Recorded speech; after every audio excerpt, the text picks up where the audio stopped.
Kila video ambayo ipo kwenye account yangu mimi ya Instagram na TikTok huwa na shoot kwa kutumia simu ya iPhone.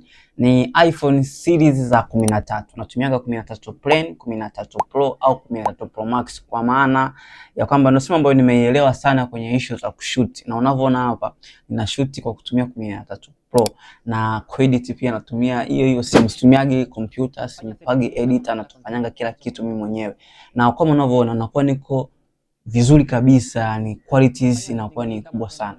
Bana, hii simu iPhone walitengeneza sana, lakini kama utakuwa pia unahitaji kwanza kutengeneza content za kali na zinazokuwa za muonekano mzuri, anza kutumia simu ya iPhone 13 kwa sababu pia itakuwa inakupa option ya kutengeneza video ambazo zinakuwa zina ile cinematic, lakini pia kamera yake imekuwa more advanced sana. Kwa hiyo itakusaidia sana kupata kitu kizuri sana, lakini pia usisahau kutengeneza ideas, lakini usisahau pia kuwa creativity kwenye kazi yako. Sasa hii watu wengi wananiuliza sana, unatumia simu gani kushoot? Unatumia simu gani kushoot? Sasa leo nimekujibu. Natumiaga simu za iPhone 13 series, yani maana yake 13 Plain, 13 Pro na 13 Pro Max.